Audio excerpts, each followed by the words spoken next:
বিগত কয়েক মাস ধরে ডেঙ্গু সমস্যায় জর্জরিত হয়ে উঠেছে গোটা রাজ্য। পাশাপাশি জলপাইগুড়ি জেলার ধূপগুড়ি মহকুমা হাসপাতালে হু হু করে একাধিক ডেঙ্গু আক্রান্তের হদিশ মিলছে চলতি মাসে। রাজ্যের বিভিন্ন জেলা প্রশাসন সহ পৌরসভাগুলি নিজ নিজভাবে ডেঙ্গু দমন কর্মসূচিতে অংশগ্রহণ করছে।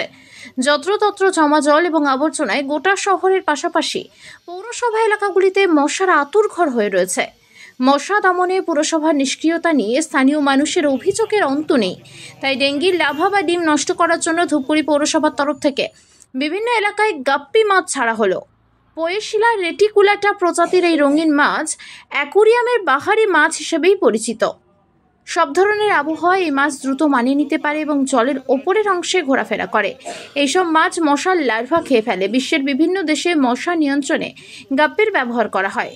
এদিনের এই কর্মসূচিতে উপস্থিত ছিলেন ধূপগুড়ি প্রশাসক মণ্ডলীর chairman Bharati Barman, vice chairman Rajesh Kumar Singh, জেলা সাধারণ সম্পাদক অরূপ দে সহ পৌরসভার আধিকারিকরা।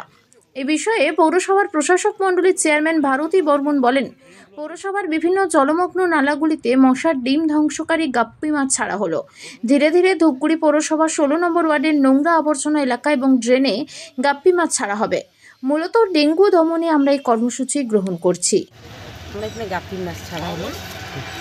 বর্তমানে ড্রেনগুলো তো দেখা যাচ্ছে অনেকটাই নোংরা আবর্জনা রয়েছে এবং জল রয়েছে, যাতে মশাবাহিত রোগ ছড়ানোর সম্ভাবনা রয়েছে। কিভাবে এই ডেঙ্গু বা অন্যান্য মশাবাহিত রোগ কে প্রতিরোধ করতে ব্যবস্থা নিচ্ছেন, কি ব্যবস্থা নিচ্ছেন? কিন্তু পরিষ্কার করা হয় কিন্তু তার প্রমাণ মিলল আমাদের ক্যামেরায় কোনো পরিষ্কার নেই। অন্য সাইডে কেন এই সাইডে করবে আবার? আচ্ছা, আজকে যে গাপ্পি মাছ কোথায় কোথায় ছাড়া হচ্ছে? 16টা ওয়ার্ডে ছাড়া হয়। আচ্ছা, কি মনে করছেন যে গাপ্পি মাছ ছাড়ার পরে আবর্জনা বা নোংরা থেকে যে বিষাক্ত একটা ছড়ায় মশা মাছের উৎপাত, এটা ডেঙ্গু কি প্রতিরোধ করা সম্ভব হবে? হ্যাঁ, এটা একটু প্রতিবেদে ছাড়া হয়, অনেকটা ডেঙ্গু কম দেখা যায়। পৌরসভা এলাকায় ডেঙ্গু বলতে নাই বললেই চলে।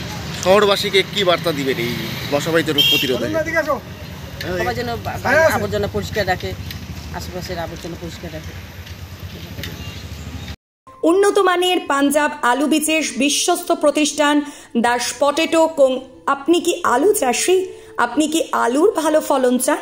তাহলে উন্নত মানের পাঞ্জাব আলুর বীজ কিনতে হলে আসতে হবে দাস পটেটো কোং। সেই বিশ্বস্ত আলুর দোকানটি রয়েছে ধূপগুড়ি সুপার মার্কেটে।